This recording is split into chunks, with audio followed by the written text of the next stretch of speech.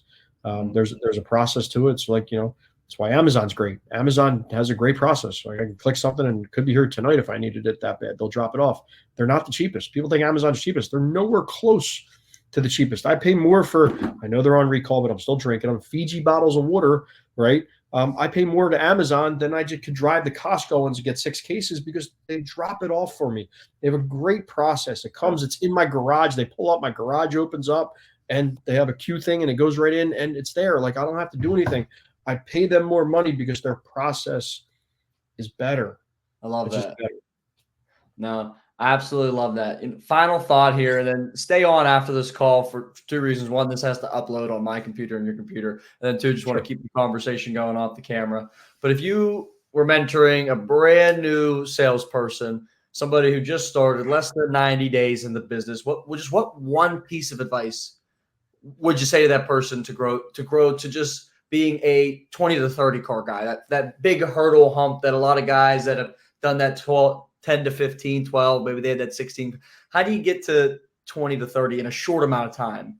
So new salespeople all over the world have been subjected to, hey, go follow this guy who is usually the most average person in the dealership, right? Usually the person that the management can rely on is reliable. She's reliable. They sell 12 to 18 cars a month, and you get tagged up with that person. And I did when I was a salesperson. And, the guys explained to me, hey man, you just need to sell a week. Like if you sell 2 new and, 1 used, or 3 new and 1 used, like you're going to be making out great. And I'm sitting there like, I came from a different industry. I was making pretty decent money, and I'm sitting there doing the math, and I'm like, oh, I don't know if this industry is for me. I almost left because I had to tag along with that salesperson. So find yourself a mentor. Not saying find me, right? I'm definitely, somebody could definitely help. We have our base camp, which is for beginners, and it teaches you how to grow your business, how to market for yourself.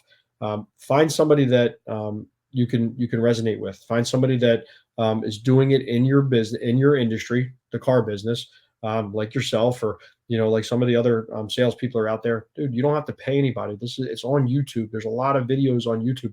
A lot of my videos are on YouTube. Just start learning what to say to people. Just start learning how to build a relationship. Start learning how to market yourself. And for the most part, I'm so successful because I reverse engineer everything, bro.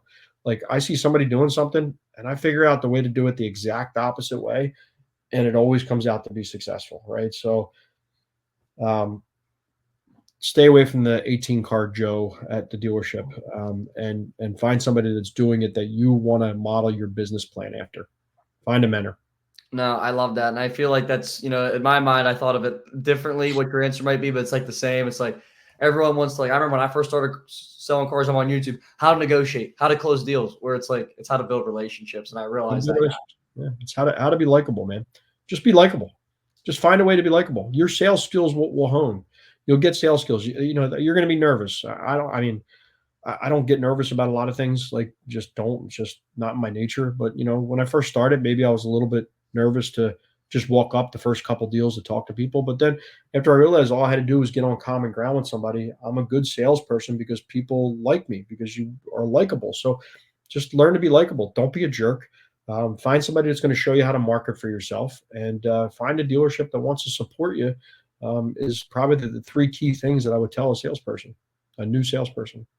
Wow, love that. Well, thanks so much for being on, Frank. If you're listening to this podcast or you know somebody who's a high-level car salesman, not even necessarily selling a ton of cars, but just crushing it in whatever their aspect is. I just did one last week with a guy who sells 7 McLarens, which in his own respect is pretty impressive.